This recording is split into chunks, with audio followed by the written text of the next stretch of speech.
25 years ago, that's when Roger Fisher and I co-authored Getting to Yes. And not long after the book came out, in the Boston Globe, there was a cartoon that a man was looking for a book in the library. He said, "I need a good book on negotiation." And the librarian said, here's a popular one. It's called Getting to Yes. And he answered, "Yes isn't what I had in mind." And that gave me an idea. People used to joke, "What's your next book? Is it going to be about no?" And I wasn't thinking that much about it. And then maybe a year or two later, I had a conversation. I happened to have breakfast with Warren Buffett, the celebrated investor, at a hotel in Boston. And he was interested in funding a research project I was directing on reducing the risk of accidental nuclear war with the Soviets. And over breakfast, he said, "I really don't understand your stuff there. It's getting to yes, getting to yes." He said, "My job is saying no. All I do there is I sit there at my desk in Omaha and I see one investment deal after another and I say, no, no, not this one, not that one, no, no, no." I say no 1,000 times until I see exactly what I want, and then I say yes. And all I have to do is say yes 4 or 5 times in my life and I'm a billionaire. And that got me thinking that somehow behind every yes lies 1,000 no's.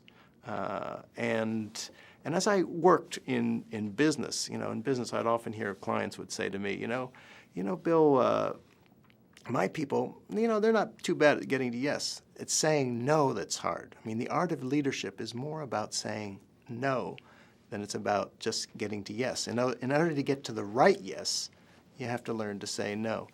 And even in my personal life, what I've discovered over the last 10 years is my daughter had to spend a lot of time in hospitals, many surgeries, unfortunately. And what I found that in those situations, when medical students are barging noisily in the middle of the night into your room, the key word I needed to know was no. In fact, was no in order to say yes to what was truly important, protecting my daughter, protecting her well-being, saying no to inappropriate medical treatments, saying no to offensive behavior, saying no to countless demands and requests on my time so that I could then say yes to what was truly important.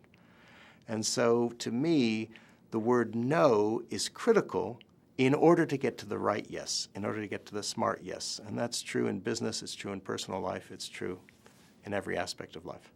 So no is critical in order to get to the right yes. But what kind of no?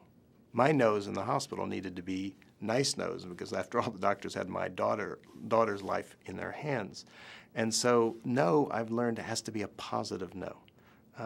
And a positive no is very interesting. It has an interesting 3-part structure. Instead of starting, as most no's do, with a no, it actually starts with a yes to what is truly important to you. What are your key interests, your key priorities in this situation? And then it proceeds to a no, a very clear, respectful, no edge, neutral no. And then it ends just as it began, not on a no, but on a yes. In other words, a constructive, positive proposal. So that, for example, you're saying no to your boss. Your boss is asking you to work this weekend. You begin with a yes. "I have a very important family commitment this weekend." You then deliver a clear no, "So I can't work this weekend." And then you don't end there. You end on a positive, constructive proposal. "And here's what I can do. I can work late Tuesday and Wednesday night. I can get John and Mary in here, and we can get the work done." In other words, you end with a yes, just as you begin on a yes. It's a sandwich. It's a yes, no, yes. That's a positive no.